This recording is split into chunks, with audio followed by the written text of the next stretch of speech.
old appeals to racial, sexual, and religious chauvinism, to rabid nationalist fervor are beginning not to work. This is who I am and whether I'm good or bad or achieving or not, all that's learned along the way. It's just a ride. And we can change it anytime we want. It's only a choice. No effort, no work, no job, no savings of money. I realized that I had the game wrong. The game was to find out what I already was.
We were saying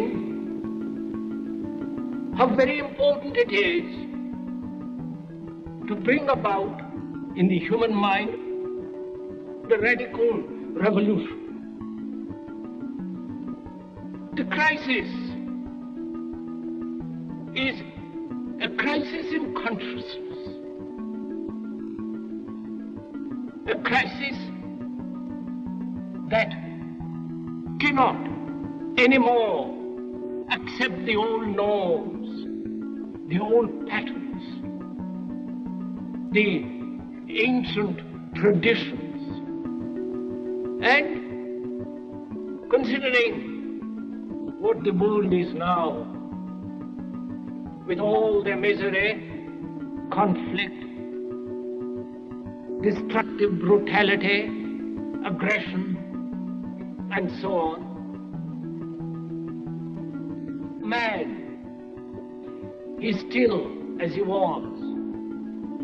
He's still brutal, violent, aggressive, acquisitive, competitive, and he has built a society along these lines.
Society today is composed of a series of institutions.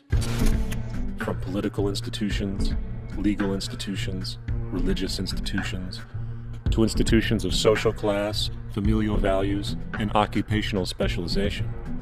It is obvious the profound influence these traditionalized structures have in shaping our understandings and perspectives. Yet, of all the social institutions we are born into, directed by, and conditioned upon, there seems to be no system as taken for granted and misunderstood as the monetary system. Taking on nearly religious proportions, the established monetary institution exists as one of the most unquestioned forms of faith there is.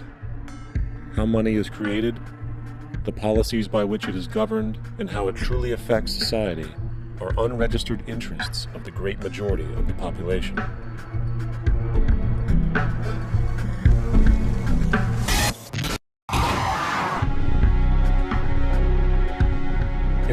where 1% of the population owns 40% of the planet's wealth, in a world where 34,000 children die every single day from poverty and preventable diseases, and where 50% of the world's population lives on less than $2 a day, one thing is clear: something is very wrong.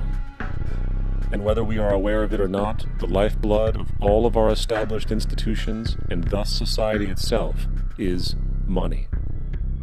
Therefore, understanding this institution of monetary policy is critical to understanding why our lives are the way they are. Unfortunately, economics is often viewed with confusion and boredom. Endless streams of financial jargon, coupled with intimidating mathematics, quickly deters people from attempts at understanding it. However, the fact is, the complexity associated with the financial system is a mere mask, designed to conceal one of the most socially paralyzing structures humanity has ever endured.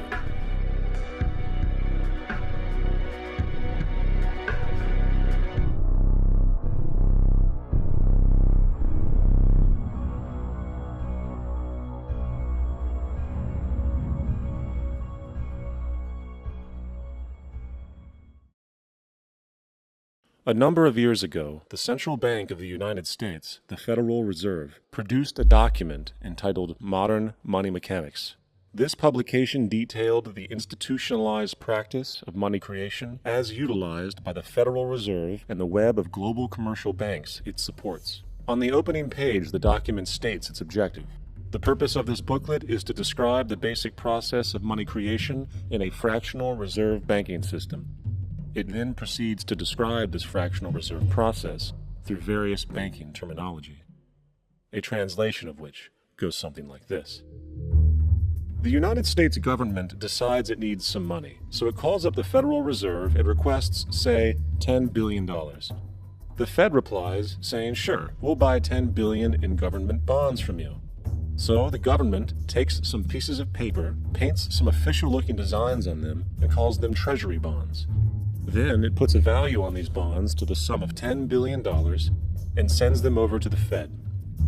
In turn, the people at the Fed draw up a bunch of impressive pieces of paper themselves, only this time calling them Federal Reserve notes, also designating a value of $10 billion to the set. The Fed then takes these notes and trades them for the bonds. Once this exchange is complete, the government then takes the $10 billion in Federal Reserve notes and deposits it into a bank account. And upon this deposit, the paper notes officially become legal tender money, adding $10 billion to the U.S. money supply. And there it is. $10 billion in new money has been created. Of course, this example is a generalization, for, in reality, this transaction would occur electronically, with no paper used at all. In fact, only 3% of the U.S. money supply exists in physical currency. The other 97% essentially exists in computers alone. Now, government bonds are, by design, instruments of debt, and when the Fed purchases these bonds, with money it essentially created out of thin air, the government is actually promising to pay back that money to the Fed. In other words, the money was created out of debt. This mind-numbing paradox of how money or value can be created out of debt or a liability will become more clear as we further this exercise. So, the exchange has been made and now $10 billion sits in a commercial bank account. Here's where it gets really interesting. For as based on the fractional reserve practice, that $10 billion deposit instantly becomes part of the bank's reserves, just as all deposits do. And regarding reserve requirements, as stated in modern money mechanics, a bank must maintain legally required reserves equal to a prescribed percentage of its deposits. It then quantifies this by stating, under current regulations, the reserve requirement against most transaction accounts is 10%. This means that with a $10 billion deposit, 10%, or $1 billion, is held as the required reserve, while the other $9 billion is considered an excessive reserve and can be used as the basis for new loans. Now, it is logical to assume that this $9 billion is literally coming out of the existing $10 billion deposit. However, this is actually not the case. What really happens is that the $9 billion is simply created out of thin air on top of the existing $10 billion deposit. This is how the money supply is expanded.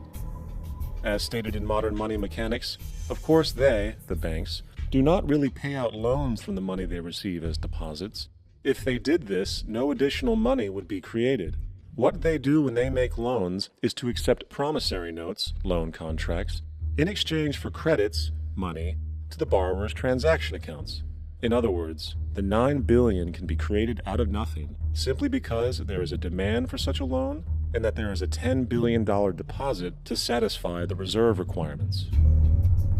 Now, let's assume that somebody walks into this bank and borrows the newly available $9 billion. They will then most likely take that money and deposit it into their own bank account. The process then repeats, for that deposit becomes part of the bank's reserves. 10% is isolated, and in turn 90% of the $9 billion, or $8.1 billion, is now available as newly created money for more loans. And of course, that 8.1 can be loaned out and redeposited, creating an additional 7.2 billion, to 6.5 billion, to 5.9 billion, etc. This deposit money creation loan cycle can technically go on to infinity. The average mathematical result is that about $90 billion can be created on top of the original $10 billion. In other words, for every deposit that ever occurs in the banking system, about 9 times that amount can be created out of thin air. Money chickens, ask the obliging Bank of America for a jar of soothing instant money, M-O-N-E-Y, in the form of a convenient personal loan. So, now that we understand how money is created by this fractional reserve banking system, a logical yet elusive question might come to mind. What is actually giving this newly created money value? The answer? The money that already exists. The new money essentially steals value from the existing money supply. For the total pool of money is being increased irrespective to demand for goods and services. And as supply and demand finds equilibrium, prices rise, diminishing the purchasing power of each individual dollar. This is generally referred to as inflation, and inflation is essentially a hidden tax on the public. What is the advice that you generally get? And that is inflate the currency. They don't say debase the currency. They don't say devalue the currency. They don't say cheat the people who are saved. They say lower the interest rates. The real deception is when we distort the value of money. When we create money out of thin air, we have no savings, and yet there's so-called capital. So my question boils down to this: how in the world can we expect to solve the problems of inflation, that is, the increase in the supply of money, with more inflation? Of course, it can't.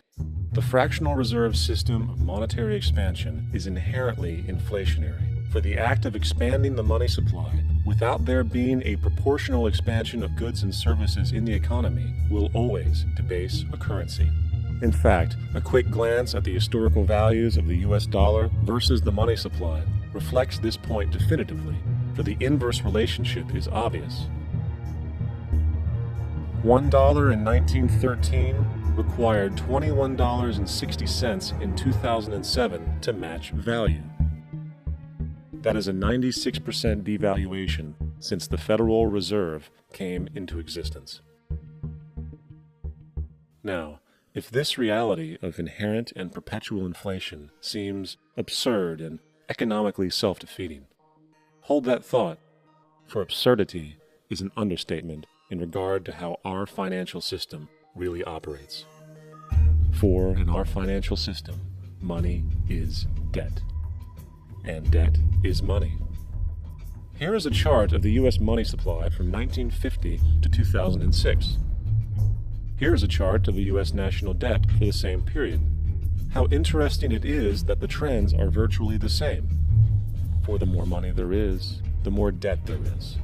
The more debt there is, the more money there is. To put it a different way, every single dollar in your wallet is owed to somebody by somebody. For remember, the only way the money can come into existence is from loans. Therefore, if everyone in the country were able to pay off all debts, including the government, there would not be $1 in circulation.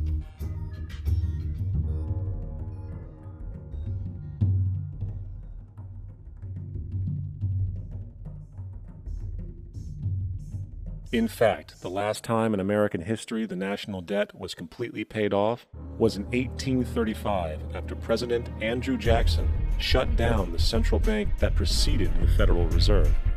In fact, Jackson's entire political platform essentially revolved around his commitment to shut down the central bank, stating at one point, "The bold efforts the present bank has made to control the government are but premonitions of the fate that awaits the American people should they be deluded into a perpetuation of this institution or the establishment of another like it." Unfortunately, his message was short-lived, and the international bankers succeeded to install another central bank in 1913, the Federal Reserve. And as long as this institution exists, perpetual debt is guaranteed. Now, so far we have discussed the reality that money is created out of debt, through loans. These loans are based on a bank's reserves, and reserves are derived from deposits. And through this fractional reserve system, any one deposit can create 9 times its original value, in turn debasing the existing money supply, raising prices in society.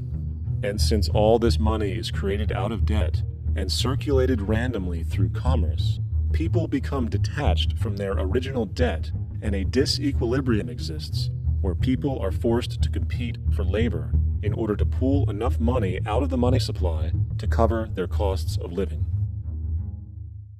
As dysfunctional and backwards as all of this might seem, there is still one thing we have omitted from this equation. And it is this element of the structure which reveals the truly fraudulent nature of the system itself: the application of interest. When the government borrows money from the Fed, or when a person borrows money from a bank, it almost always has to be paid back with accrued interest. In other words, almost every single dollar that exists must be eventually returned to a bank with interest paid as well.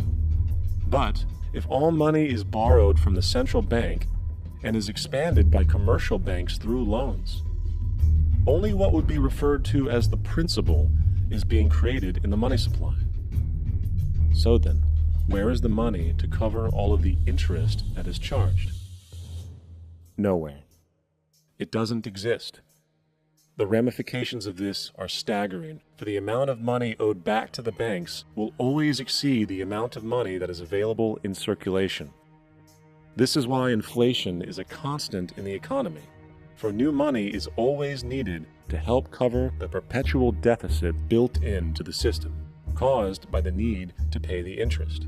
What this also means is that mathematically, defaults and bankruptcy are literally built into the system, and there will always be poor pockets of society that get the short end of the stick. An analogy would be a game of musical chairs, for once the music stops, somebody is left out to dry. And that's the point. It invariably transfers true wealth from the individual to the banks. For if you are unable to pay for your mortgage, they will take your property. This is particularly enraging when you realize that not only is such a default inevitable due to the fractional reserve practice, but also because of the fact that the money that the bank loaned to you didn't even legally exist in the first place. In 1969, there was a Minnesota court case involving a man named Jerome Daley, who was challenging the foreclosure of his home by the bank which provided the loan to purchase it. His argument was that the mortgage contract required both parties, being he and the bank, each put up a legitimate form of property for the exchange. In legal language, this is called consideration. Mr. Daley explained that the money was, in fact, not the property of the bank, for it was created out of nothing as soon as the loan agreement was signed. Remember what modern money mechanics stated about loans? What they do when they make loans is to accept promissory notes in exchange for credits.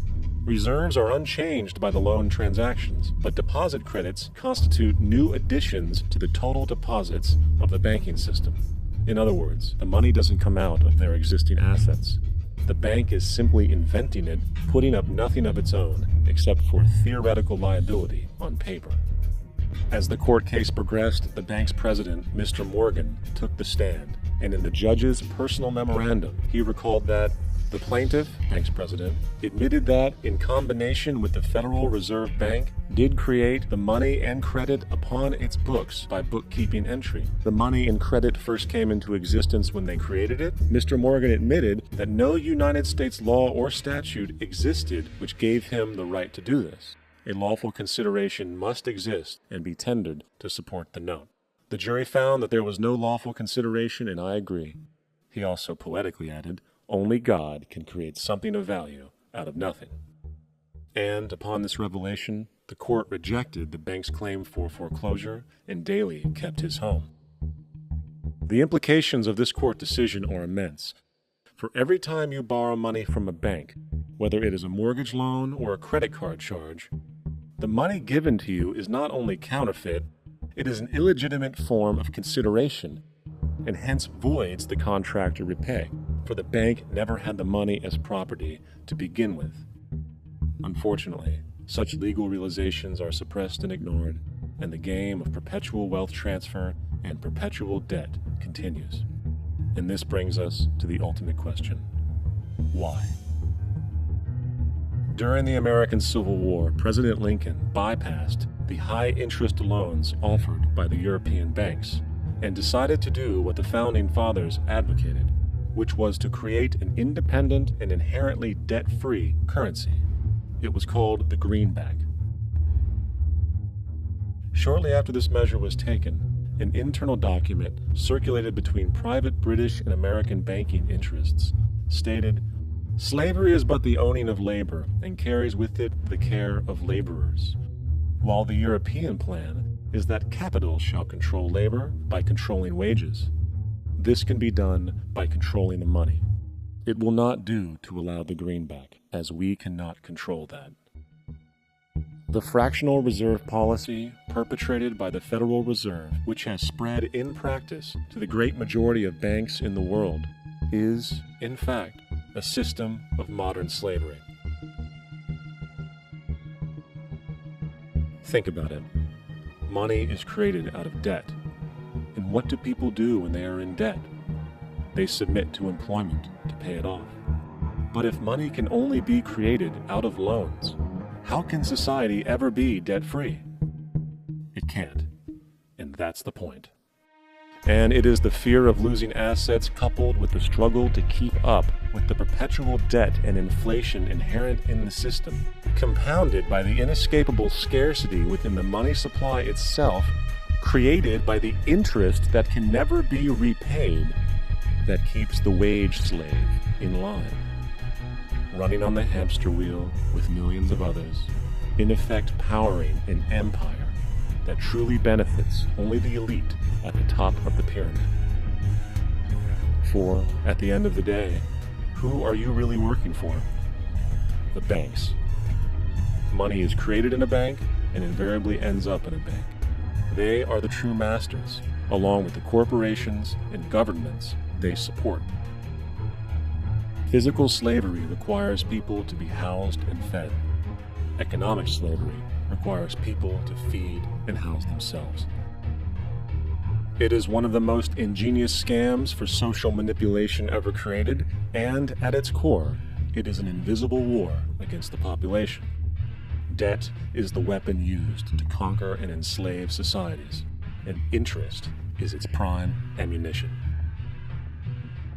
And as the majority walks around oblivious to this reality, the banks, in collusion with governments and corporations, continue to perfect and expand their tactics of economic warfare, spawning new bases, such as the World Bank and International Monetary Fund, while also inventing a new type of soldier, the birth of the economic hitman.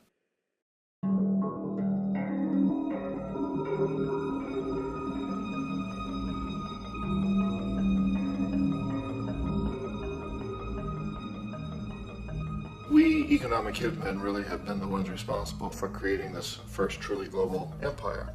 And we work many different ways.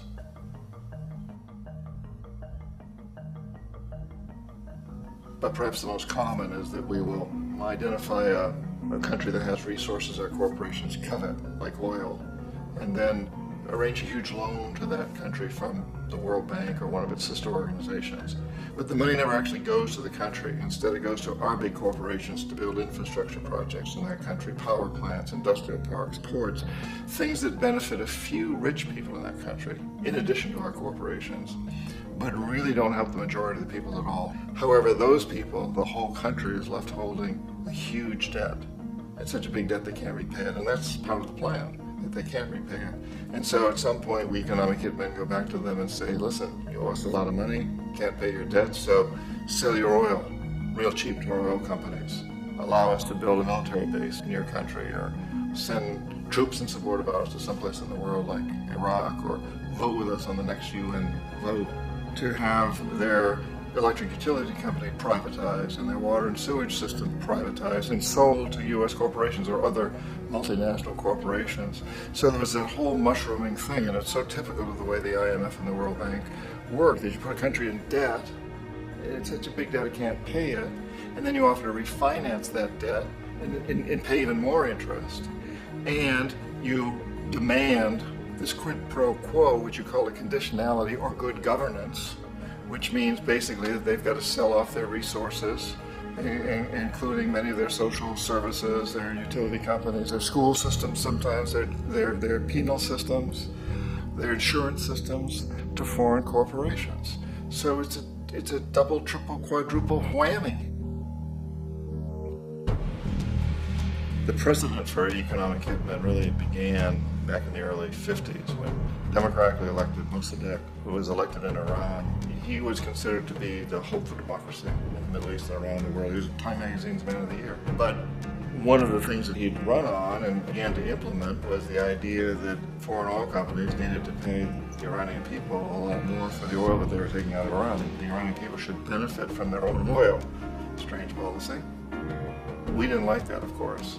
But we were afraid to do what we normally were doing, which was to send in the military. Instead, we sent in one CIA agent, Kermit Roosevelt, Teddy Roosevelt's relative. And Kermit went in with a few $1 million and was very, very effective and efficient. And in a short amount of time, he managed to get Mossadegh overthrown and brought in the Shah of Iran to replace him, who always was favorable to oil. And it was extremely effective. Bombs overflow Tehran. Army officers shout that Mossadegh has surrendered and his regime as virtual dictator of Iran is ended. Pictures of the Shah are paraded through the streets as sentiment reverses.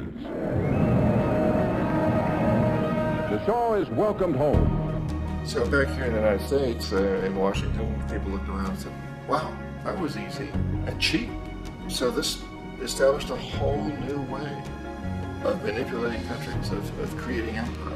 The only problem with Roosevelt was that he was a card-carrying CIA agent, and had he been caught, the ramifications could have been pretty serious.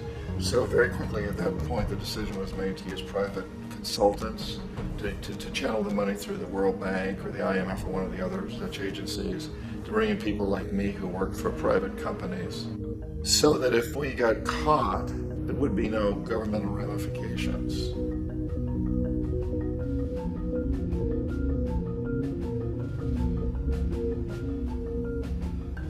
When Arbenz became president of Guatemala, the country was very much under the thumbs of United Fruit Company, the big international corporations. And Arbenz ran on this ticket that says, you know, we want to get the land back to the people. And once he took power, he was implementing policies that would do exactly that, give the land rights back to the people. United Fruit didn't like that very much. And so they hired a public relations firm, launched a huge campaign in the United States to convince the United States people, the citizens of the United States, and the press of the United States, and the Congress of the United States, that Arbenz was a Soviet puppet. And that if we allowed him to stay in power, the Soviets would have a foothold in this hemisphere. And that at that point in time was a huge fear on everybody's mind, Red Terror, the communist terror. And so, to make a long story short, out of this public relations campaign came a commitment on the part of the CIA and the military to take this man out. And in fact, we did. We sent in planes, we sent in soldiers, we sent in jackals, we sent everything in to take him out. and did take him out. And as soon as he was removed from office, the new guy that took over after him basically reinstated everything to the big international corporations, including United Fruit.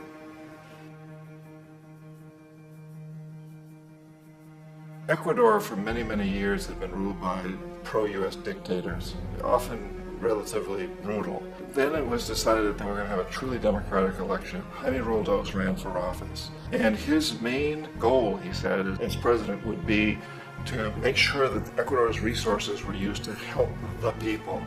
And he won, overwhelming, by more votes than anybody had ever won anything in Ecuador. And he began to implement these policies to make sure that the profits from oil went to help the people. Well, we didn't like that in the United States. I was sent down as one of several economic hitmen to change Roldos, to corrupt him, to bring him around, to let him know, okay, you can get very rich, you and your family, if you play our game, but if you continue to try to keep these policies you've promised, you're going to go. He wouldn't listen. He was assassinated.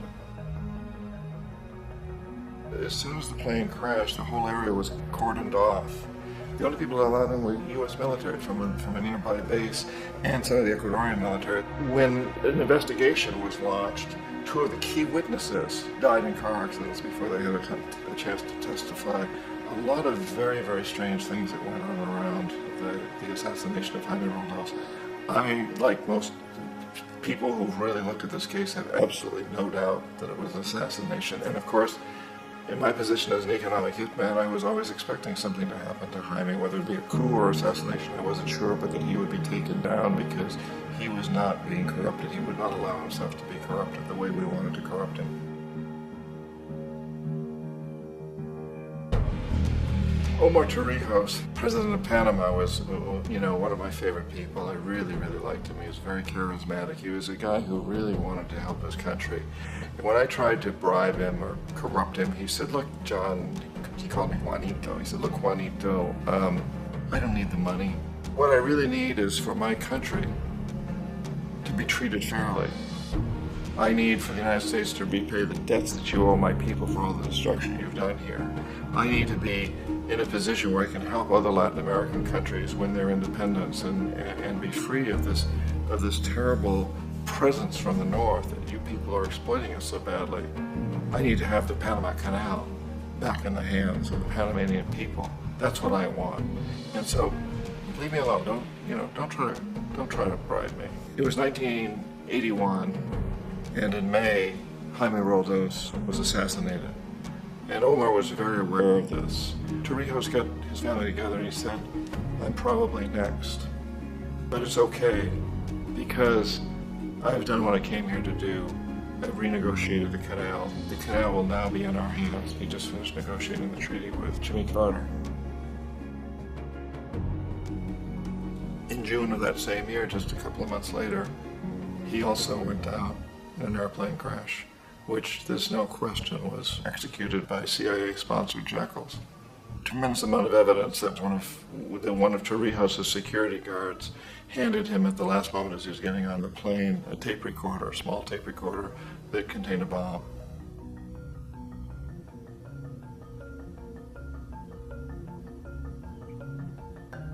It is interesting to me how this system has continued pretty much the same way for years and years and years, except the economic hitmen have got better and better and better.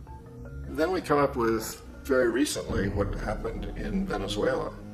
In 1998, Hugo Chavez gets elected president, following a long line of presidents who had been very corrupt and basically destroyed the economy of the country.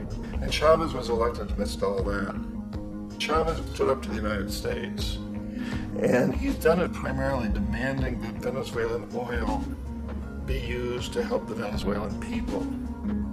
Well, we didn't like that in the United States. So in 2002, a coup was staged, which is no question in my mind, and most other people's minds, that the CIA was behind that coup.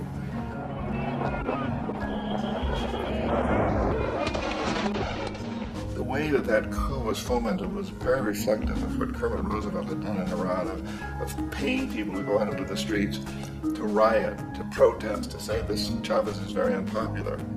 If you can get a few thousand people who do that, in television can make it look like it's the whole country, and things start to mushroom. Except in the case of Chavez, he was smart enough, and the people were so strongly behind him that they overcame it, which was a phenomenal moment in the history of Latin America.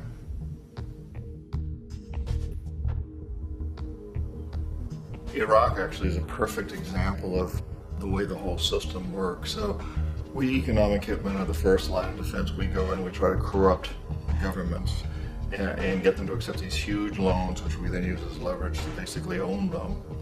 If we fail, as I failed in Panama with Omar Torrijos and in Ecuador with Jaime Roldos, men who refused to be corrupted, then the second line of defense is we send in the jackals. And the jackals either overthrow governments or they assassinate. And once that happens and a new government comes in, and boy, it's going to toe the line because the new president knows what will happen if he doesn't. In the case of Iraq, both of those things failed. Economic hitmen were not able to get through to Saddam Hussein. We tried very hard. We tried to get him to accept a deal very similar to what the House of Saud had accepted in Saudi Arabia, but he wouldn't accept it. And so the jackals went in to take him out. They couldn't do it. His security was very good. After all, he had one time worked for the CIA. He'd been hired to assassinate a former president of Iraq and failed, but he knew the system. So in '91, we send in the troops and we take out the Iraqi military. So we assume at that point that Saddam Hussein is going to come around. We could have taken him out, of course, at that time, but we didn't want to. He's the kind of strong man we like. He controls his people. We thought he could control the Kurds and keep the Iranians in their border and keep pumping oil for us. And then once we took out his military, now he's going to come around. So the economic hitmen go back in the 90s without success. If they'd had success, he'd still be running the country. We'd be selling him all the fighter jets he wants and everything else he wants. But they couldn't, they didn't have success. The jackals couldn't take him out again. So we sent the military in once again, and this time we did the complete job and took him out, and in the process created for ourselves some very, very lucrative construction deals. We had to reconstruct a country that we essentially destroyed, which is a pretty good deal if you own construction companies, big ones. So, Iraq shows the three stages. The economic hitmen failed there, the jackals failed there, and as a final measure, the military goes in. And in that way, we've really created an empire, but we've done it very, very subtly. It's clandestine. All the empires of the past were built on the military, and everybody knew they were building them. So the British knew they were building them, the French, the Germans, the Romans, the Greeks. And they were proud of it, and they always had some excuse like spreading civilization, spreading some religion, something like that. But they knew they were doing it. We don't. The majority of the people in the United States have no idea that we're living off the benefits of a clandestine empire, that today there's more slavery in the world than ever before. And then you have to ask yourself, well, if it's an empire, then who's the emperor? Obviously, our presidents of the United States are not emperors. An emperor is someone who's not elected, doesn't serve a limited term, and doesn't report to anyone, essentially. So you can't classify our presidents that way. But we do have what I consider to be the equivalent of the emperor, and it's what I call the corporatocracy. The corporatocracy is this group of individuals who run our biggest corporations, and they really act as the emperor of this empire. They control our media, either through direct ownership or advertising. They control most of our politicians because they finance their campaigns, either through their corporations or through personal contributions that come out of the corporations. They're not elected, and they don't serve a limited term, they don't report to anybody. And at the very top of the corporatocracy, you really can't tell whether a person's working for a private corporation or the government because they're always moving back and forth. So, you've got a guy who one moment is the president of a big construction company like Halliburton, and the next moment he's vice president of the United States, or the president who was in the oil business. And this is true whether you've got Democrats or Republicans in the office. You have to moving back and forth through the revolving door. And in a way, our government is invisible a lot of the time, and its policies are carried out by our corporations on one level or another. And then again, the policies of the government are basically forged by the corporatocracy and then presented to the government. They become government policy. So it's an incredibly cozy relationship. This isn't a conspiracy theory type of thing. These people don't have to get together and plot to do things. They all basically work under one primary assumption, and that is that they must maximize profits regardless of the social and environmental costs.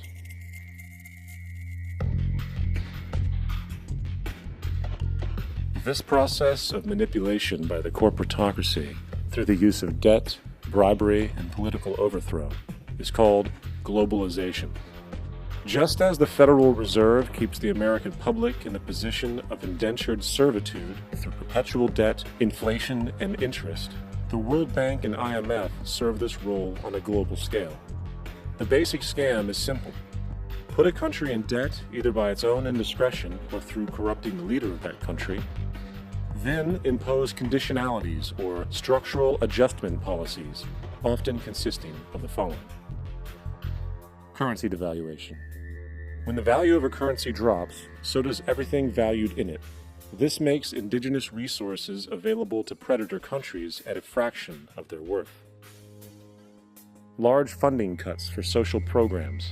These usually include education and healthcare, compromising the well-being and integrity of the society, leaving the public vulnerable to exploitation. Privatization of state-owned enterprises. This means that socially important systems can be purchased and regulated by foreign corporations for profit. For example, in 1999, the World Bank insisted that the Bolivian government sell the public water system of its third largest city to a subsidy of the U.S. corporation Bechtel. As soon as this occurred, water bills for the already impoverished local residents skyrocketed. It wasn't until after a full-blown revolt by the people that the Bechtel contract was nullified. Then there's trade liberalization, or the opening up of the economy through removing any restrictions on foreign trade.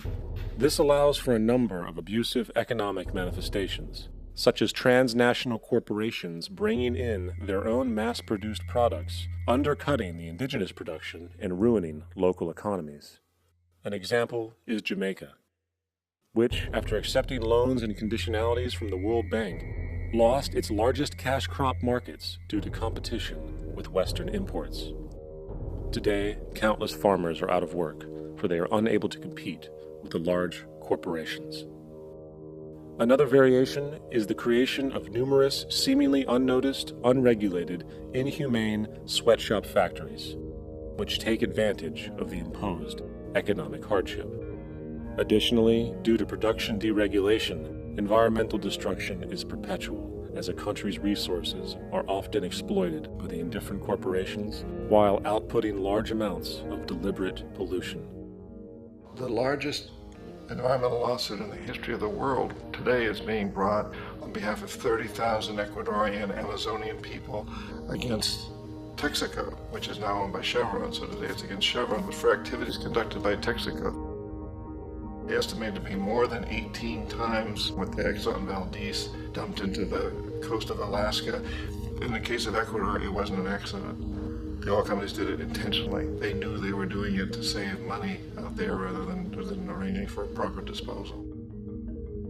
Furthermore, a cursory glance at the performance record of the World Bank reveals that the institution, which publicly claims to help poor countries develop and alleviate poverty, has done nothing but increase poverty and the wealth gap, while corporate profits soar. In 1960, the income gap between the fifth of the world's people in the richest countries versus the fifth in the poorest countries was 30 to 1. By 1998, it was 74 to 1. While global GNP rose 40% between 1970 and 1985, those in poverty actually increased by 17%.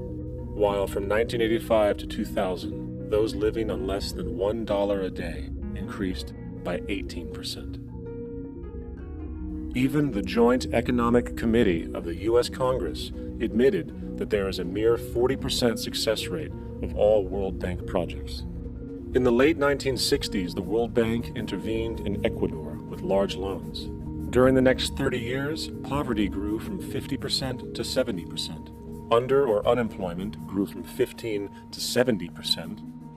Public debt increased from 240 million to 16 billion, while the share of resources allocated to the poor went from 20% to 6%. In fact, by the year 2000, 50% of Ecuador's national budget had to be allocated for paying its debts. It is important to understand the World Bank is, in fact, a U.S. bank, supporting U.S. interests. For the United States holds veto power over decisions, as it is the largest provider of capital. And where did it get this money? You guessed it, it made it out of thin air through the Fractional Reserve banking system. Of the world's top 100 economies, as based on annual GDP, 51 are corporations, and 47 of that 51 are US-based.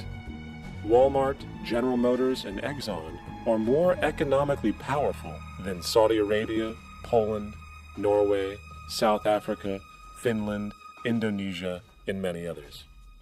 And as protective trade barriers are broken down, currencies tossed together and manipulated in floating markets, and state economies overturned in favor of open competition and global capitalism, the empire expands. You get up on your little 21-inch screen and howl about America and democracy. There is no America. There is no democracy. There is only IBM and ITT and AT&T and DuPont, Dow, Union Carbide, and Exxon. Those are the nations of the world today. What do you think the Russians talk about in their councils of state? Karl Marx? They get out their linear programming charts, statistical decision theories, minimax solutions, and compute the price-cost probabilities of their transactions and investments, just like we do. We no longer live in a world of nations and ideologies, Mr. Beale. The world is a college of corporations, inexorably determined by the immutable bylaws of business. The world is a business, Mr. Beale.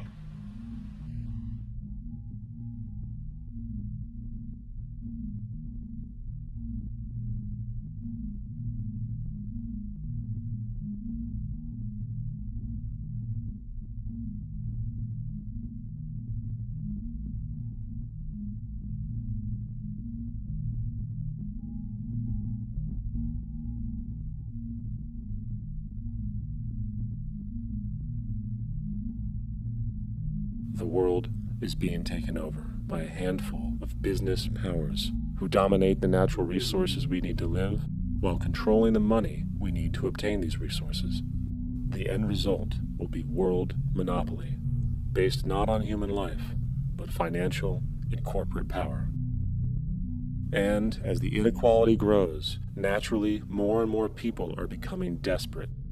So the establishment was forced to come up with a new way to deal with anyone who challenges the system. So they gave birth to the terrorist. The term terrorist is an empty distinction, designed for any person or group who chooses to challenge the establishment. This isn't to be confused with the fictional Al-Qaeda, which was actually the name of a computer database for the US-supported Mujahideen in the 1980s.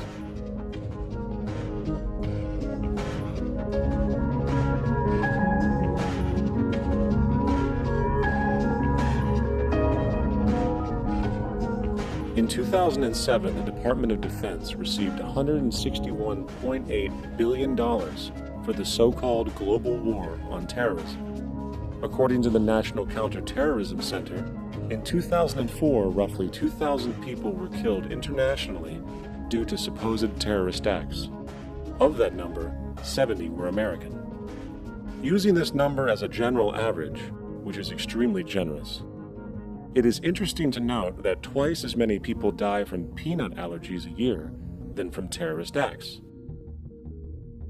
Concurrently, the leading cause of death in America is coronary heart disease, killing roughly 450,000 each year. And in 2007, the government's allocation of funds for research on this issue was about $3 billion.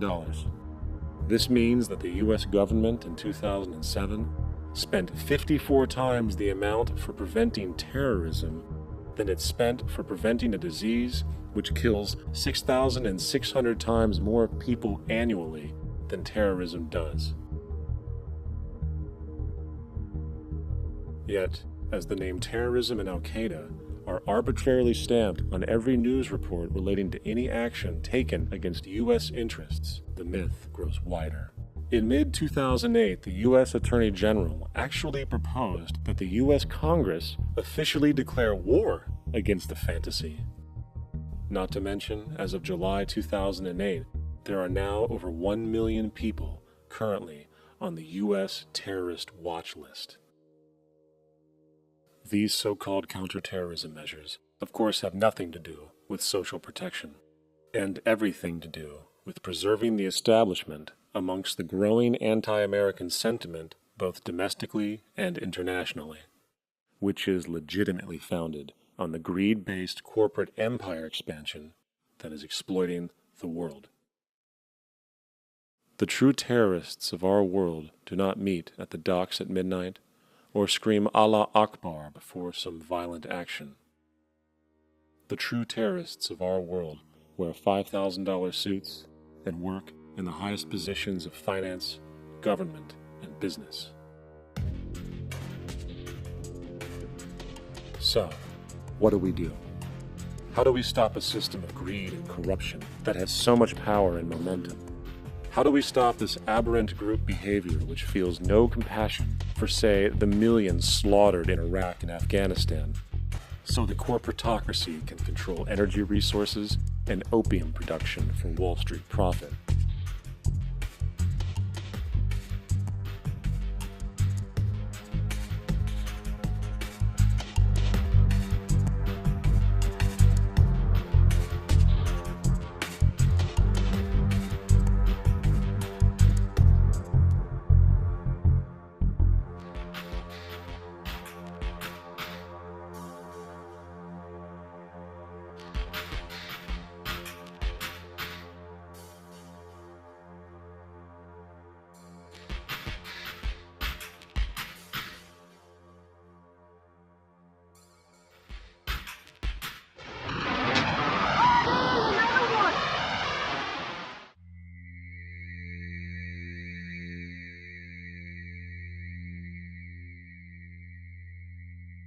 How do we stop a system of greed and corruption that condemns poor populations to sweatshop slavery for the benefit of Madison Avenue? Or that engineers false flag terror attacks for the sake of manipulation? Or that generates built-in modes of social operation which are inherently exploitative? Or that systematically reduces civil liberties and violates human rights in order to protect itself from its own shortcomings? How do we deal with the numerous covert institutions, such as the Council on Foreign Relations, the Trilateral Commission, and the Bilderberg Group, and other undemocratically elected groups which, behind closed doors, collude to control the political, financial, social, and environmental elements of our lives? In order to find the answer, we must first find the true underlying cause. For the fact is, the selfish, corrupt, power, and profit-based groups are not the true source of the problem. They are symptoms.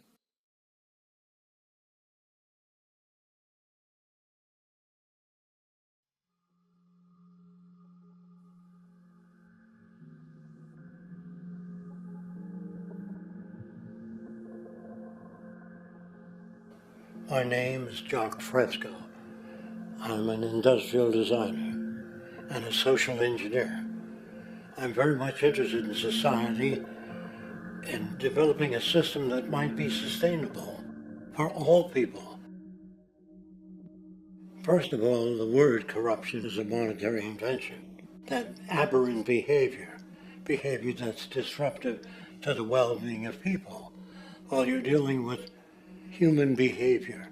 And human behavior appears to be environmentally determined, meaning if you were raised by the Seminole Indians as a baby, never saw anything else, you'd hold that value system. And this goes for nations, it goes for individuals, for families. They try to indoctrinate their children to their particular faith and their country and make them feel like they're part of that. And they build a society which they call established. They establish a workable point of view and tend to perpetuate that, whereas all societies are really emergent, not established. And so they fight new ideas that would interfere with the establishment. Governments try to perpetuate that which keeps them in power. People are not elected to political office to change things. They're put there to keep things the way they are. So you see, the basis of corruption is in our society. Let me make it clear. All nations, then, are basically corrupt because they tend to uphold existing institutions. I don't mean to uphold or downgrade all nations, but communism, socialism, fascism, the free enterprise system, and all other subcultures are the same. They are all basically corrupt. The most fundamental characteristic of our social institutions is the necessity for self-preservation. Whether dealing with a corporation, a religion, or a government, the foremost interest is to preserve the institution itself. For instance, the last thing an oil company would ever want is the utilization of energy that was outside of its control, for it makes that company less relevant to society. Likewise, the Cold War and the collapse of the Soviet Union was, in reality, a way to preserve and perpetuate the established economic and global hegemony of the United States. Similarly, religions condition people to feel guilty for natural inclinations, each claiming to offer the only path to forgiveness and salvation. At the heart of this institutional self-preservation lies the monetary system, for it is money that provides the means for power and survival. Therefore, just as a poor person might be forced to steal in order to survive, it is a natural inclination to do whatever is needed to continue an institution's profitability. This makes it inherently difficult for profit-based institutions to change, for it puts in jeopardy not only the survival of large groups of people, but also the coveted materialistic lifestyles associated with affluence and power. Therefore, the paralyzing necessity to preserve an institution, regardless of its social relevance, is largely rooted in the need for money or profit.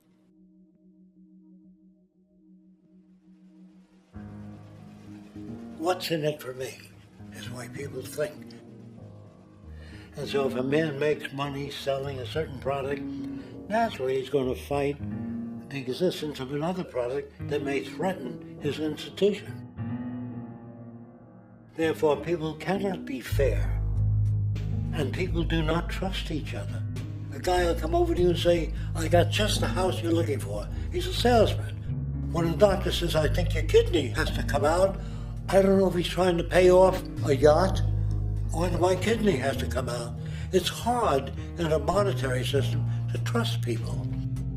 If you came into my store and I said, this lamp that I've got is pretty good, but the lamp at the next door is much better, I wouldn't be in business very long. It wouldn't work.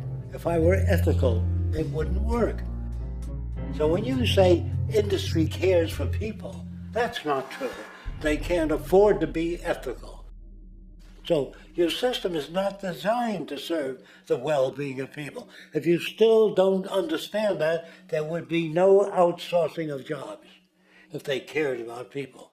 Industry does not care. They only hire people because it hasn't been automated yet. So don't talk about decency and ethics. We cannot afford it and remain in business. It is important to point out that regardless of the social system, whether fascist, socialist, capitalist, or communist, the underlying mechanism is still money, labor, and competition. Communist China is no less capitalistic than the United States. The only difference is the degree by which the state intervenes in enterprise. The reality is that monetaryism, so to speak, is the true mechanism that guides the interests of all the countries on the planet. The most aggressive and hence dominant variation of this monetaryism is the free enterprise system.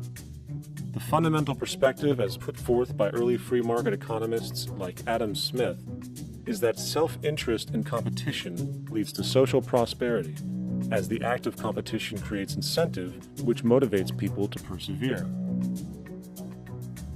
However, what isn't talked about is how a competition-based economy invariably leads to strategic corruption, power and wealth consolidation, social stratification, technological paralysis, labor abuse, and ultimately, a covert form of government dictatorship by the rich elite. The word corruption is often defined as moral perversion.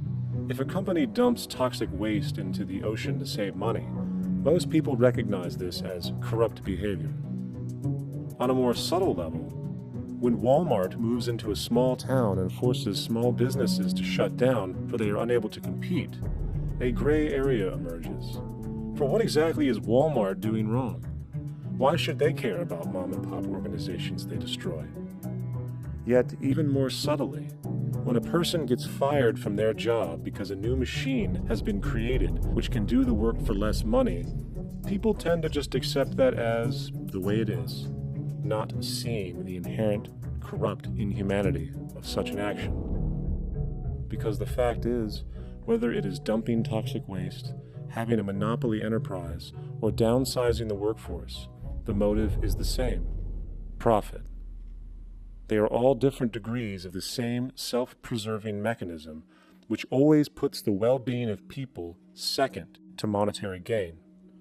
Therefore, corruption is not some byproduct of monetaryism. It is the very foundation. And while most people acknowledge this tendency on one level or another, the majority remains naive as to the broad ramifications of having such a selfish mechanism as the guiding mentality in society. Internal documents show that after this company positively, absolutely knew that they had a medication that was infected with the AIDS virus, they took the product off the market in the U.S. and then they dumped it in France, Europe, Asia, and Latin America. The U.S. government allowed it to happen. The FDA allowed this to happen. And now the government is completely looking the other way. Thousands of innocent hemophiliacs have died from the AIDS virus. This company knew absolutely that it was infected with AIDS. They dumped it because they wanted to turn this disaster into a profit. So you see, you have built-in corruption. We're all chiseling off each other, and you can't expect decency and that sort of thing. And feeling that, they don't know who to elect. They think in terms of a democracy, which is not possible in a monetary-based economy. If you have more money to advertise your position, the position you desire in government, that isn't a democracy. It serves those in positions of differential advantage. So it's always a dictatorship of the elitists, the financially wealthy.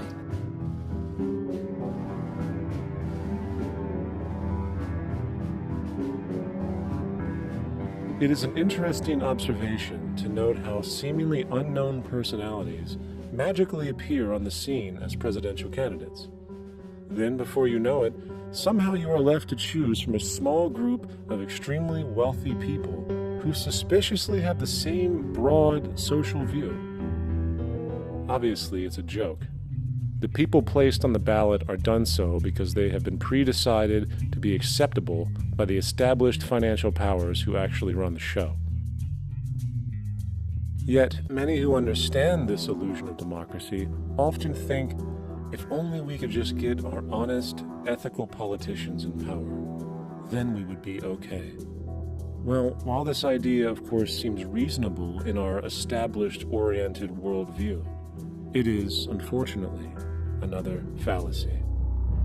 For when it really comes down to what is actually important, the institution of politics, and thus politicians themselves, have absolutely no true relevance as to what makes our world and society function.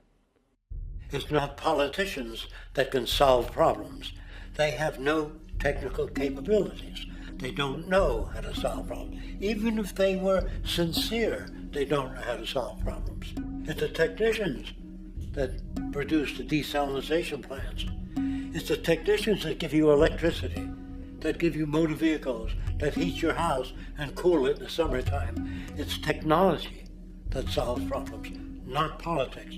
Politics cannot solve problems because they're not trained to do so.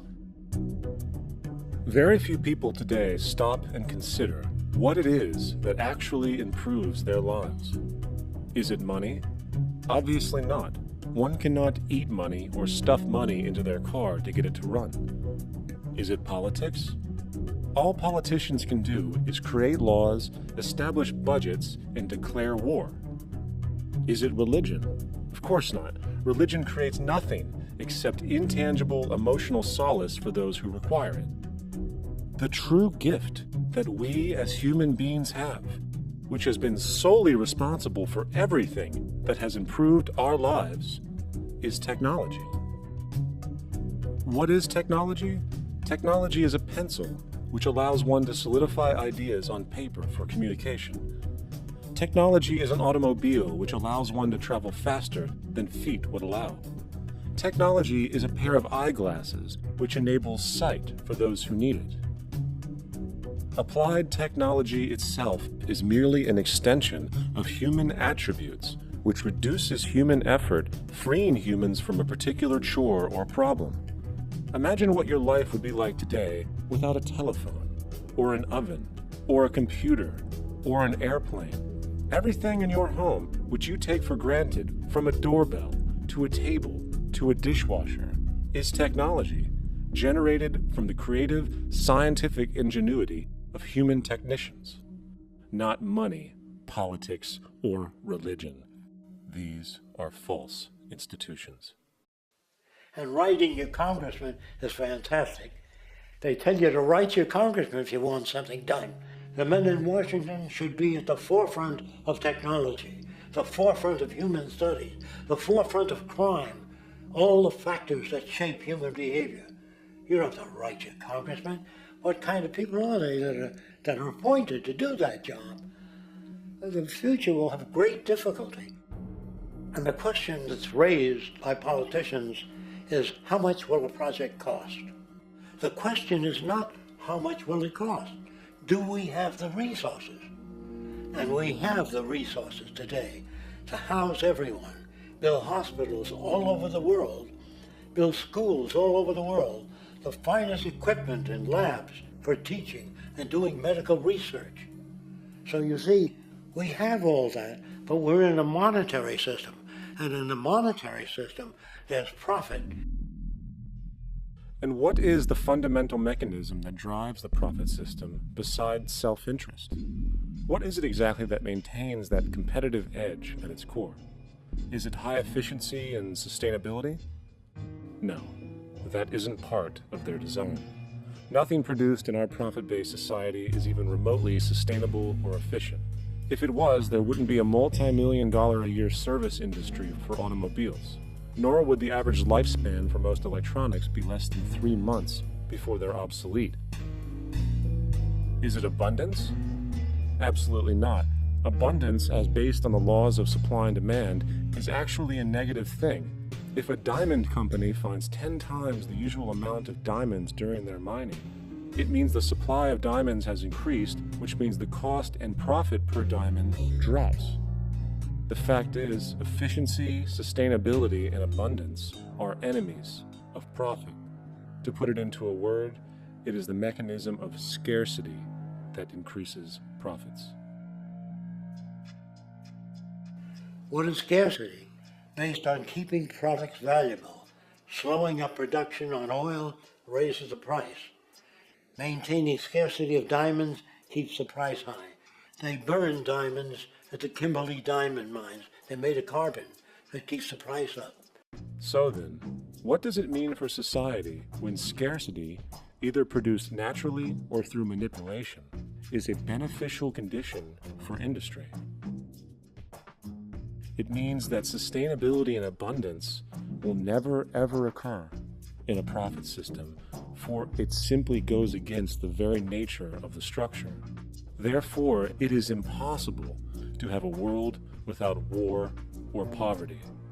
It is impossible to continually advance technology to its most efficient and productive states. And, most dramatically, it is impossible to expect human beings to behave in truly ethical or decent ways.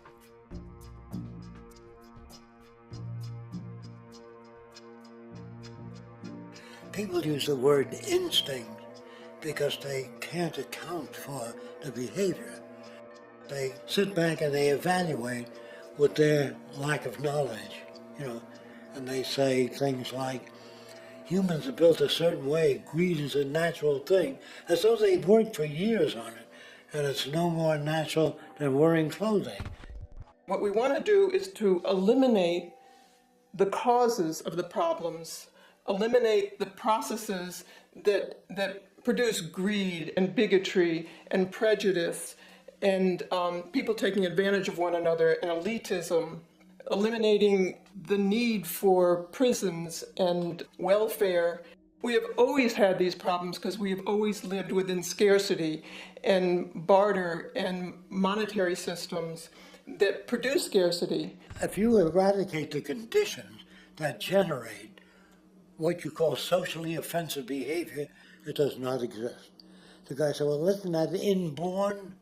No, it's not. There is no human nature. There's human behavior, and that's always been changed throughout history. You're not born with bigotry and greed and corruption and hatred. You pick that up within the society.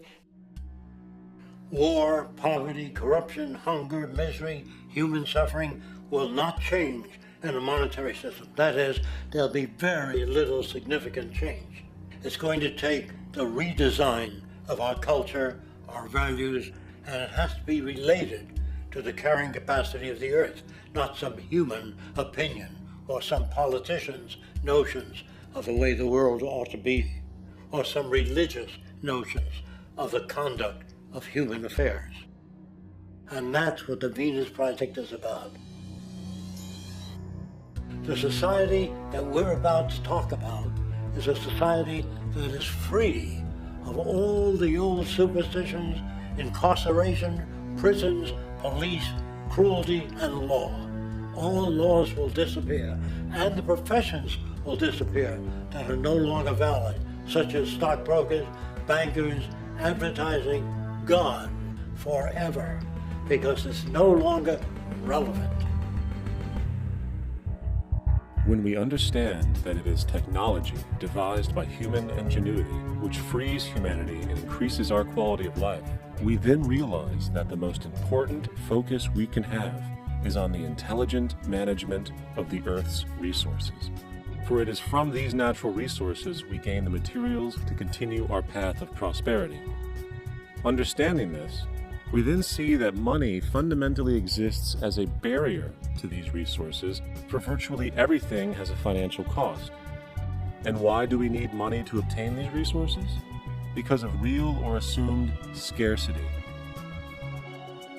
We don't usually pay for air and tap water because it is in such high abundance, selling it would be pointless. So then, logically speaking, if resources and technologies applicable to creating everything in our societies, such as houses, cities, and transportation, were in high enough abundance, there would be no reason to sell anything. Likewise, if automation and machinery was so technologically advanced as to relieve human beings of labor, there would be no reason to have a job. And with these social aspects taken care of, there would be no reason to have money at all.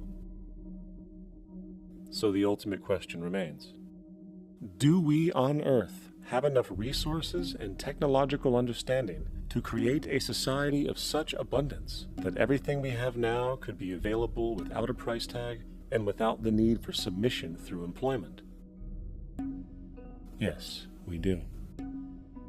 We have the resources and technology to enable this at a minimum, along with the ability to raise the standard of living so high that people in the future will look back at our civilization now and gawk at how primitive and immature our society was. What the Venus Project proposes is an entirely different system that's updated to present-day knowledge.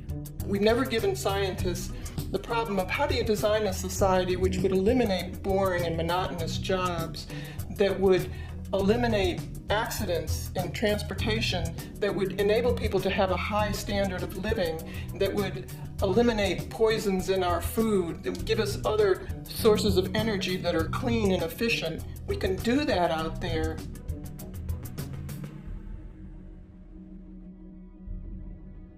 The major difference between a resource-based economy and a monetary system is that a resource-based economy is really concerned with people and their well-being, where a monetary system has become so distorted that the concerns of the people are really secondary, if they're there at all. The products that are turned out are for how much money you can get. If there is a problem in society and you can't earn money from solving that problem, then it won't be done. The resource-based economy is really not close to anything that's been tried. And with all our technology today, we can create abundance. It could be used to improve everyone's lifestyle. Abundance all over the world if we use our technology wisely and maintain the environment. It's a very different system, and it's very hard to talk about because the public is not that well enough informed as to the state of technology.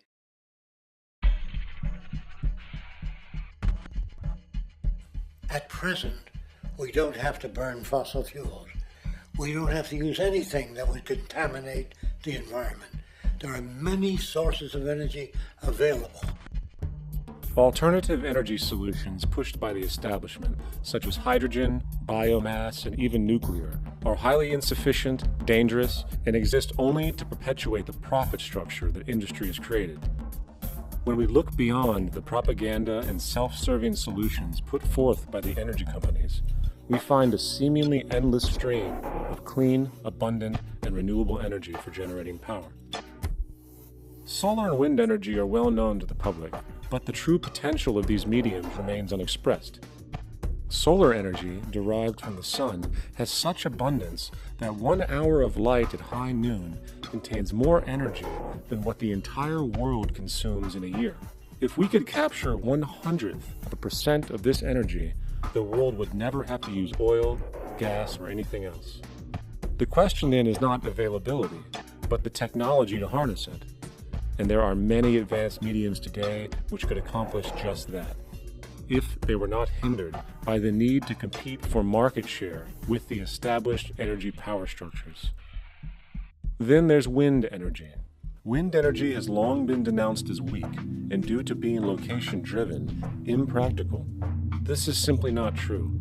The U.S. Department of Energy admitted in 2007 that if wind was fully harvested in just 3 of America's 50 states, it could power the entire nation. And then there are the rather unknown mediums of tidal and wave power. Tidal power is derived from tidal shifts in the ocean. Installing turbines which capture this movement generates energy. In the United Kingdom, 42 sites are currently noted as available, forecasting that 34% of all the UK's energy could come from tidal power alone. Wave power, which extracts energy from the surface motions of the ocean, is estimated to have a global potential of up to 80,000 terawatt-hours a year. This means 50% of the entire planet's energy usage could be produced from this medium alone. Now, it is important to point out that tidal, wave, solar, and wind power requires virtually no preliminary energy to harness, unlike coal, oil, gas, biomass, hydrogen, and all the others. In combination, these 4 mediums alone, if efficiently harnessed through technology, could power the world forever. That being said, there happens to be another form of clean, renewable energy which trumps them all: geothermal power. Geothermal energy utilizes what is called heat mining, which, through a simple process using water, is able to generate massive amounts of clean energy. In 2006, an MIT report on geothermal energy found that 13,000 zetajoules of power are currently available in the Earth, with the possibility of 2,000 zetajoules being easily tappable with improved technology. The total energy consumption of all the countries on the planet is about half of a zetajoule a year. This means about 4,000 years of planetary power could be harnessed in this medium alone. And when we understand that the Earth's heat generation is constantly renewed, this energy is really limitless and could be used forever. These energy sources are only a few of the clean, renewable mediums available, and as time goes on, we will find more. The grand realization is that we have total energy abundance without the need for pollution, traditional conservation, or in fact, a price tag. And what about transportation? The prevailing means of transportation in our societies is by automobile and aircraft, both of which predominantly need fossil fuels to run. In the case of the automobile, the battery technology needed to power an electric car that can go over 100 miles an hour for over 200 miles on one charge exists, and has existed for many years. However, due to battery patents controlled by the oil industry, which limits their availability to maintain market share, coupled with political pressure from the energy industry, the accessibility and affordability of this technology is limited.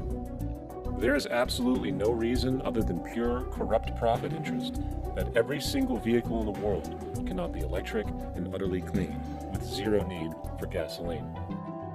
As far as airplanes, it is time we realize that this means of travel is inefficient, cumbersome, slow, and causes far too much pollution. This is a maglev train. It uses magnets for propulsion. It is fully suspended by a magnetic field and requires less than 2% of the energy used for plane travel. The train has no wheels, so nothing can wear out.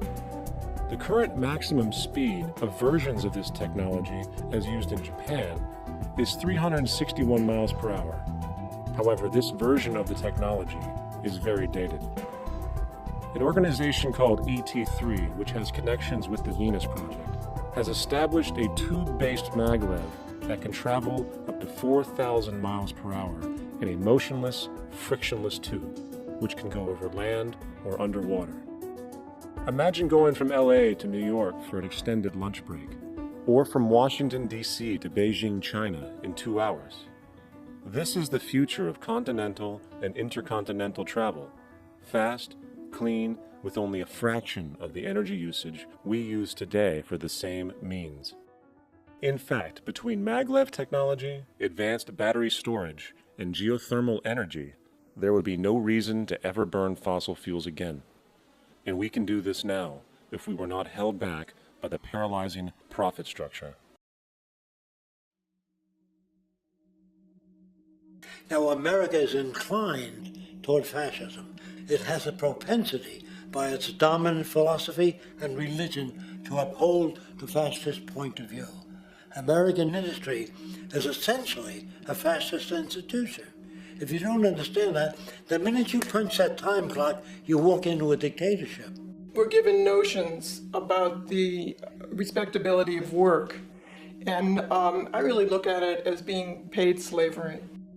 They're brought up to believe that you shall earn your living by the sweat of your brow. That holds people back, freeing people from drudgery, repetitive jobs which make them ignorant. You rob them. In our society, that is a resource-based economy, machines free people. You see, we can't imagine that because we've never known that kind of world. If we look back at history, we see a very clear pattern of machine automation slowly replacing human labor. From the disappearance of the elevator man to the near full automation of an automobile production plant, the fact is, as technology grows, the need for humans in the workforce will continually be diminished. This creates a serious clash, which proves the falseness of the monetary-based labor system. For human employment is in direct competition with technological development. Therefore, given the fundamental priority of profit by industry, people through time will be continually laid off and replaced by machine. When industry takes on a machine, instead of shortening the workday, they downsize. You lose your job, so you have a right to fear machines.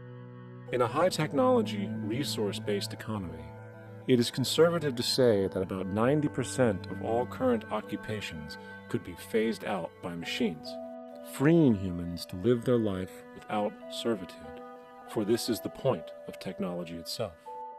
And through time, with nanotechnology and other highly advanced forms of science, it is not far-fetched to see how even complex medical procedures could be performed by machines as well, and based on the pattern, with much higher success rates than humans get today. The path is clear, but our monetary-based structure, which requires labor for income, blocks this progress. For humans need jobs in order to survive. The bottom line is that this system must go, or we will never be free, and technology will be constantly paralyzed. We have machines that clean out sewers. It frees a human being from doing that. So look at machines as extensions of human performance. Furthermore, many occupations today will have simply no basis to exist in a resource-based economy, such as anything associated with the management of money, advertising, along with the legal system itself. For without money, a great majority of the crimes that are committed today would never occur. Virtually all forms of crime are a consequence of the monetary system, either directly or by neuroses inflicted through financial deprivation. Therefore, laws themselves could eventually become extinct. Instead of putting up a sign, drive carefully, slippery when wet, put abrasive in the highway so it's not slippery when wet. And if a person gets in the car, they're drunk, and the car oscillates a great deal, there's a little pendulum that swings up and back, and that'll pull the car over to the side. Not a law solution. Put sonar and radar in automobiles so they can't hit one another. Man-made laws are attempts to deal with occurring problems, and not knowing how to solve them, they make a law.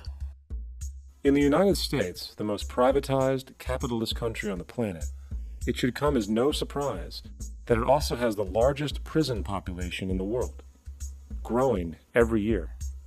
Statistically, most of these people are uneducated and come from poor, deprived societies.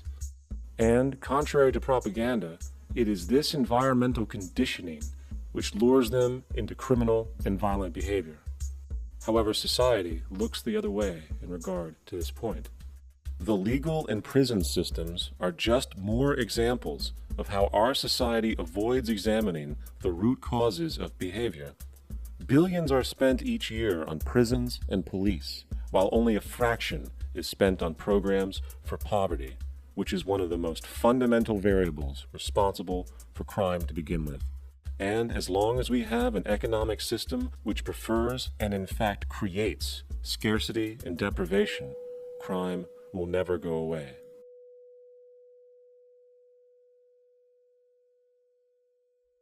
If people have access to the necessities of life without servitude, debt, barter, trade, they behave very differently. You want all these things available without a price tag. Now then, you gotta have a price tag. Well, what'll motivate people? Man gets everything he wants, he just lay around in the sun. This is the myth they perpetuate. People in our culture are trained to believe that the monetary system produces incentive. If they have access to things, why should they want to do anything? They will lose their incentive. That's what you're taught to support the monetary system. When you take money out of the scenario, there would be different incentives, very different incentives. When people have access to the necessities of life, their incentives change. What about the moon and the stars? New incentives arise. If you make a painting that you enjoy, you will enjoy giving it to other people, not selling it.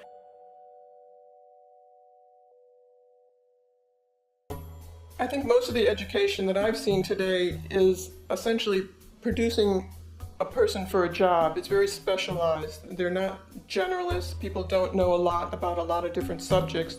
I don't think you could get people to go to war if they knew a lot about a lot of things. I think education is mostly rote, and they're not taught how to solve problems. They're not given the tools, emotionally or within their own field, of how to do critical thinking. A resource-based economy, the education would be very different. Our society's major concern is mental development and to motivate each person to their highest potential. Because our philosophy is the smarter people are, the richer the world, because everybody becomes a contributor. The smarter your kids are, the better my life will be, because they'll be contributing more constructively to the environment and to my life, because everything that we devise within a resource-based economy would be applied to society. There would be nothing to hold it back. Patriotism, weapons, armies, navies, all that is a sign that we're not civilized yet. Kids will ask their parents, didn't you see the necessity of the machines? Dad, couldn't you see that war was inevitable when you produce scarcity? Isn't it obvious? Of course the kid will understand that you were pinheads, raised merely to serve the established institutions. We're such an abominable, sick society that we won't make the history book. That you say that large nations took land from smaller nations, used force and violence, you'll get history talked about as corrupt behavior all the way along until the beginning of the civilized world. That's when all the nations work together. World unification, working toward common good for all human beings, and without anyone being subservient to anyone else, without social stratification, whether it be technical elitism or any other kind of elitism, eradicated from the face of the earth. The state does nothing because there is no state. There is no state. The system I advocate, a resource-based global economy, is not perfect. It's just a lot better than what we have. We can never achieve perfection.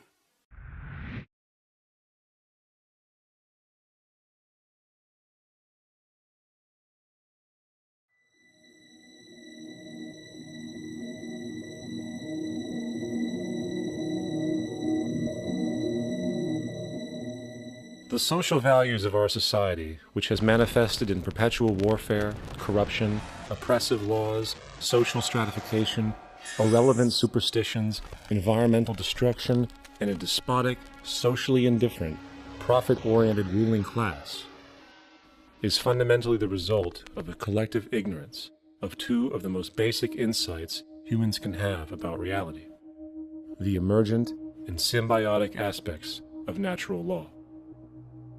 The emergent nature of reality is that all systems, whether it is knowledge, society, technology, philosophy, or any other creation, will, when uninhibited, undergo fluid, perpetual change.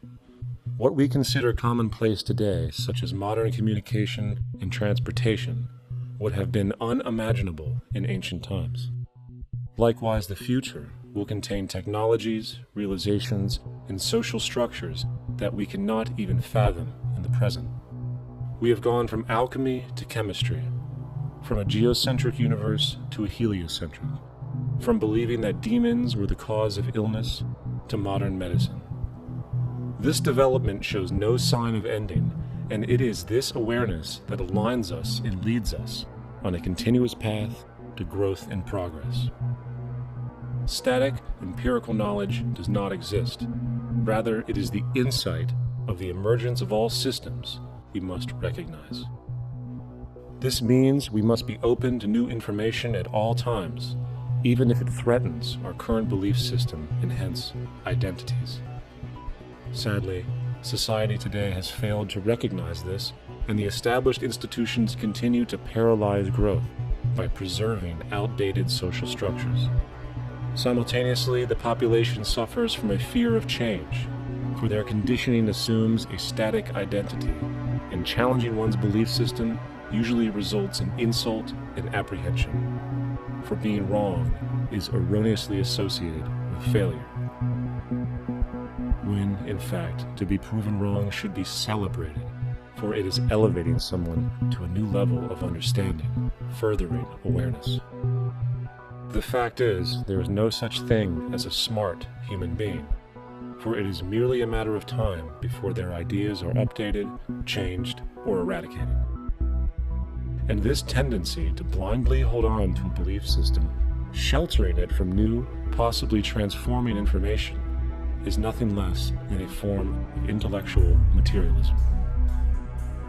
The monetary system perpetuates this materialism not only by its self-preserving structures, but also through the countless number of people who have been conditioned into blindly and thoughtlessly upholding these structures, therefore becoming self-appointed guardians of the status quo. Sheep, which no longer need a sheepdog to control them, for they control each other by ostracizing those who step out of the norm. This tendency to resist change and uphold existing institutions for the sake of identity, comfort, power, and profit is completely unsustainable and will only produce further imbalance, fragmentation, distortion, and invariably, destruction. It's time to change. From hunters and gatherers to the agricultural revolution to the industrial revolution, the pattern is clear. It is time for a new social system which reflects the understandings we have today. The monetary system is a product of a period of time where scarcity was a reality. Now, with the age of technology, it is no longer relevant to society. Gone with the aberrant behavior it manifests. Likewise, dominant worldviews, such as theistic religion, operate with the same social irrelevancy. Islam, Christianity, Judaism, Hinduism, and all of the others exist as barriers to personal and social growth, for each group perpetuates a closed worldview, and this finite understanding that they acknowledge is simply not possible in an emergent universe. Yet, religion has succeeded in shutting down the awareness of this emergence by instilling the psychological distortion of faith upon its followers, where logic and new information is rejected in favor of traditionalized, outdated beliefs. The concept of God is really a method of accounting for the nature of things. In the early days, people didn't know enough about how things formed, how nature worked, so they invented their own little stories. And they made God in their own image. A guy that gets angry when people don't behave right. He creates floods and earthquakes. They say it's an act of God. A cursory glance at the suppressed history of religion reveals that even the foundational myths themselves are emergent culminations, developed through influence over time. For example, a cardinal doctrine of the Christian faith is the death and resurrection of Christ. This notion is so important that the Bible itself states, "And if Christ be not risen, then is our preaching vain, and your faith is also vain." Yet it is very difficult to take this account literally, for not only is there no primary source denoting this supernatural event in secular history, awareness of the enormous number of pre-Christian saviors who also died and were resurrected immediately puts the story in mythological territory by association. Early church figures such as Tertullian went to great lengths to break these associations, even claiming that the devil caused the similarities to occur, stating in the 2nd century, "The devil, whose business is to pervert the truth, mimics the exact circumstance of the divine sacraments. He baptizes his believers and promises forgiveness of sins. He celebrates the oblation of bread and brings in the symbol of the resurrection. Let us therefore acknowledge the craftiness of the devil, who copied certain things of those that be divine." What is truly sad, however, is that when we cease the idea that the stories from Christianity, Judaism, Islam, and all the others are literal history, and accept them for what they really are, which are purely allegorical expressions derived from many faiths, we see that all religions share a common thread. And it is this unifying imperative that needs to be recognized and appreciated. Religious belief has caused more fragmentation and conflict than any other ideology. Christianity alone has 34,000 different subgroups. The Bible is subject to interpretation. When you read it, you say, I think Jesus meant this. I think Job meant that. Oh no, he meant this. So you have the Lutheran, the Seventh-day Adventist, the Catholic, and a church divided is no church at all. And a church divided is no church at all. And this point on division, which is a trademark of all theistic religions, brings us to our second failure of awareness, the false assumption of separation through the rejection of the symbiotic relationship of life. Apart from the understanding that all natural systems are emergent, where all notions of reality will be constantly developed, altered, and even eradicated, we must also understand that all systems are, in fact, invented fragments, merely for the sake of conversation. For there is no such thing as independence in nature. The whole of nature is a unified system of interdependent variables, each a cause and a reaction, existing only as a concentrated whole. You don't see the plug connected to the environment, so it looks like we're free, wandering around. Take the oxygen away, we all die immediately. Take plant life away, we die. And without the sun, all the plants die. So we are connected. We really must take into account the totality. This isn't just a human experience on this planet. This is a total experience. And we know we can't survive without plants and animals. We know we can't survive without the four elements, And so when are we going to really start taking that into account? That's what it is to be successful. Success depends on how well we relate to everything around us.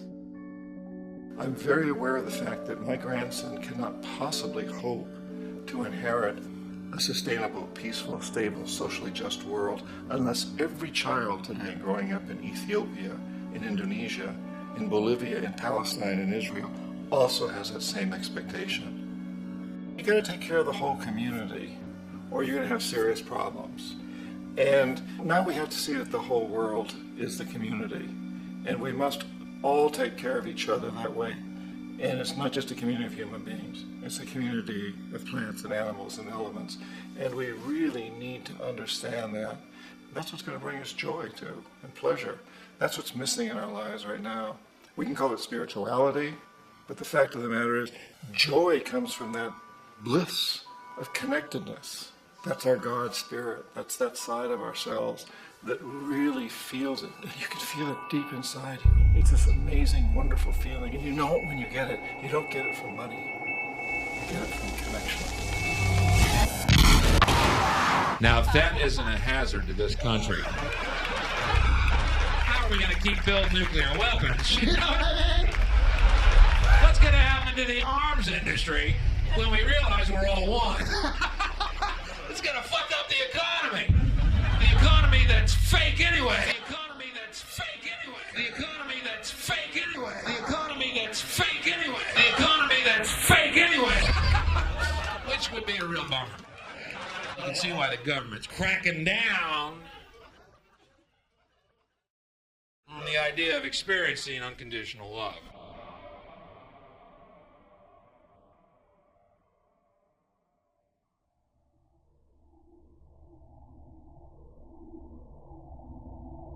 Once we understand that the integrity of our personal existences are completely dependent on the integrity of everything else in our world, we have truly understood the meaning of unconditional love.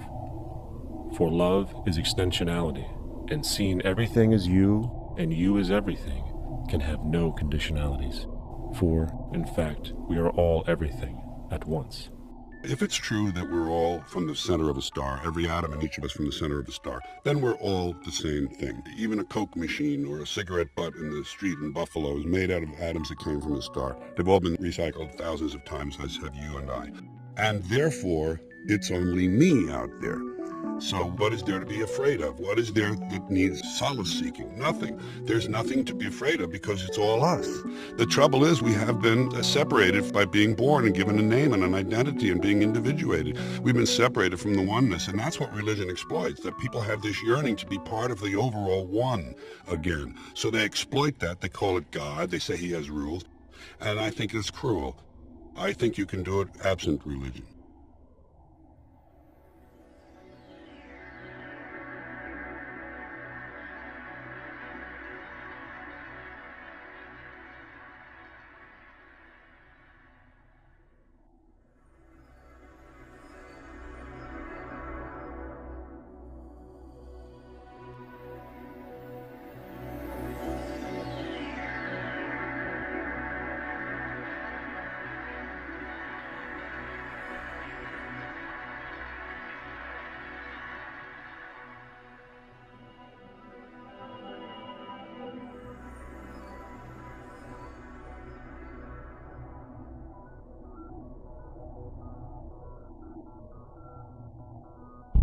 It's time to claim the unity our outmoded social systems have broken apart, and work together to create a sustainable global society where everyone is taken care of and everyone is truly free.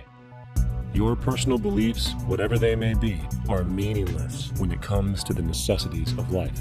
Every human being is born naked, needing warmth, food, water, shelter. Everything else is auxiliary. Therefore, the most important issue at hand is the intelligent management of the Earth's resources. This can never be accomplished in a monetary system, for the pursuit of profit is the pursuit of self-interest, and therefore imbalance is inherent. Simultaneously, politicians are useless, for our true problems in life are technical, not political. Furthermore, ideologies that separate humanity, such as religion, need strong reflection in the community in regard to its value, purpose, and social relevancy. Hopefully, through time, religion will lose its materialism and basis in superstition and move into the useful field of philosophy. The fact is, society today is backwards, with politicians constantly talking about protection and security rather than creation, unity, and progress. The U.S. alone now spends about $500 billion annually on defense. That is enough to send every high school senior in America to a four-year college. In the 1940s, the Manhattan Project produced the first true weapon of mass destruction. This program employed 130,000 people at an extreme financial cost. Imagine what our life would be like today if that group of scientists, instead of working on a way of killing people, worked on a way to create a self-sustaining, abundant world. Life today would be very, very different if that was their goal. Instead of weapons of mass destruction, it is time to unleash something much more powerful. Weapons of mass creation. Our true divinity is in our ability to create, and armed with the understanding of the symbiotic connections of life, while being guided by the emergent nature of reality, there is nothing we cannot do or accomplish. Of course, we face strong barriers in the form of established power structures that refuse to change. At the heart of these structures is the monetary system. As explained earlier, the fractional reserve policy is a form of slavery through debt, where it is literally impossible for society to be free. In turn, free market capitalism in the form of free trade uses debt to imprison the world and manipulate countries into subservience to a handful of large business and political powers. Apart from these obvious amoralities, the system itself is based on competition, which immediately destroys the possibility of large-scale collaborations for the common good, hence paralyzing any attempt at true global sustainability. These financial and corporate structures are now obsolete, and they must be outgrown. Of course, we cannot be naive enough to think that the business and financial elite are going to subscribe to this idea, for they will lose power and control. Therefore, peaceful yet highly strategic action must be taken. The most powerful course of action is simple.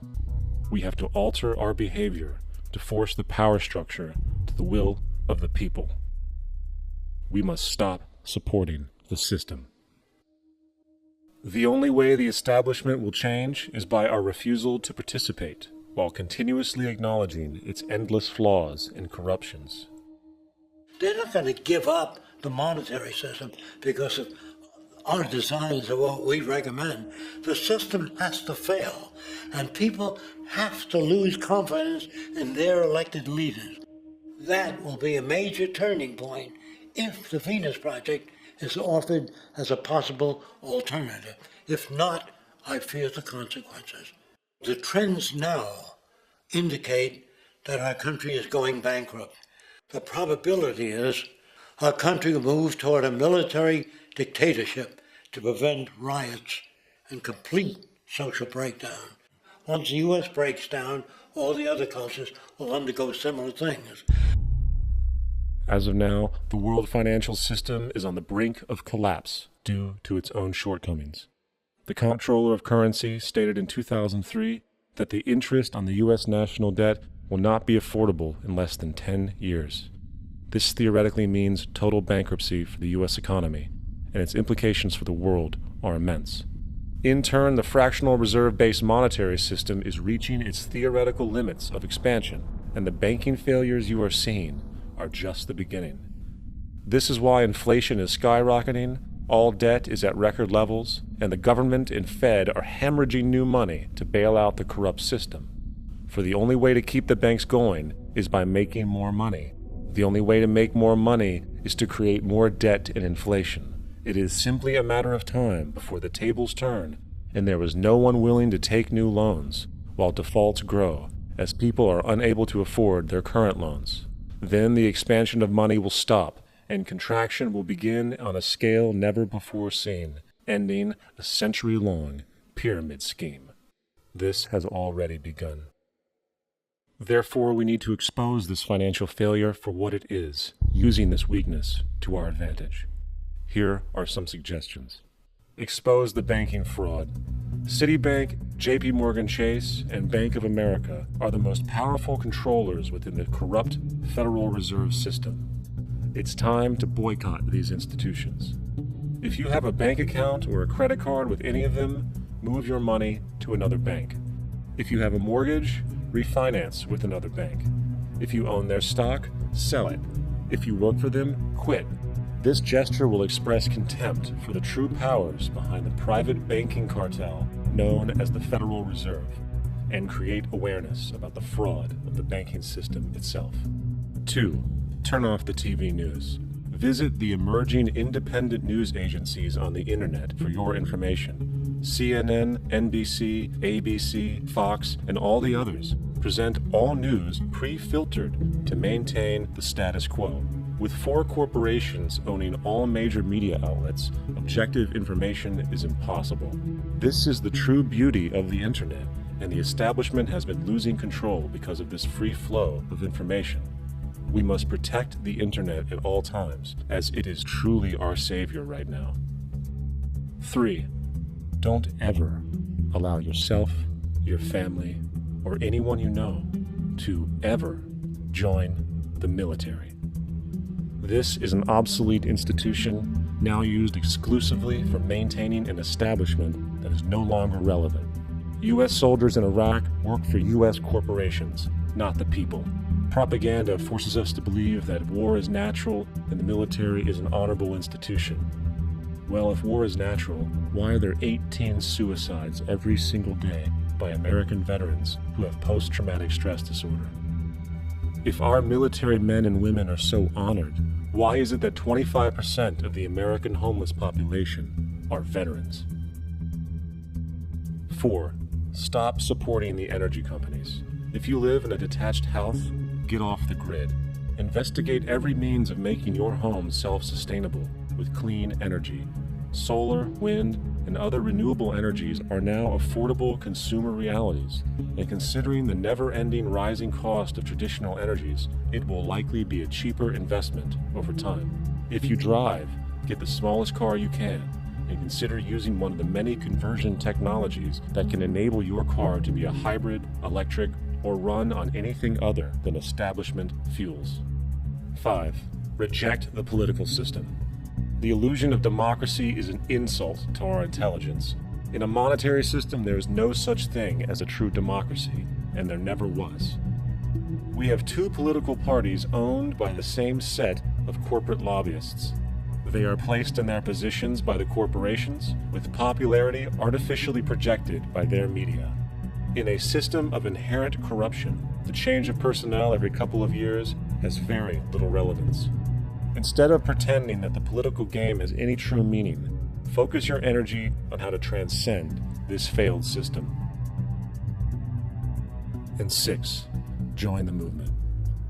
Go to the ZEITGEISTMOVIEOFFICIAL.com and help us create the largest mass movement for social change the world has ever seen.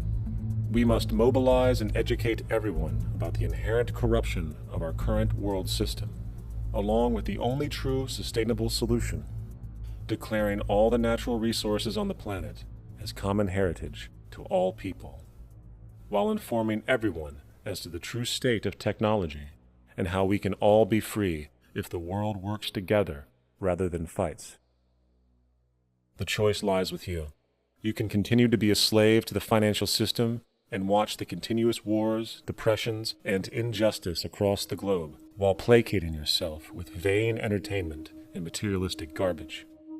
Or you can focus your energy on true, meaningful, lasting, holistic change, which actually has the realistic ability to support and free all humans with no one left behind.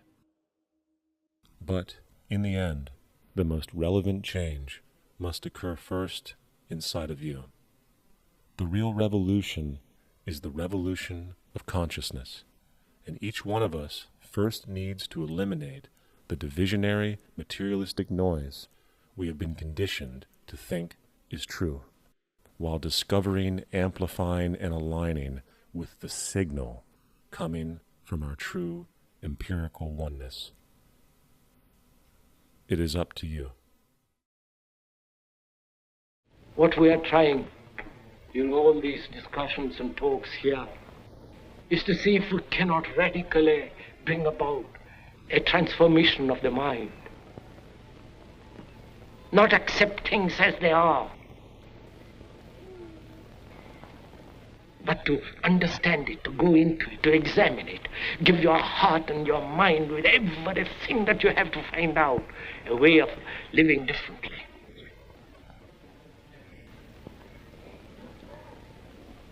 But that depends on you or not somebody else.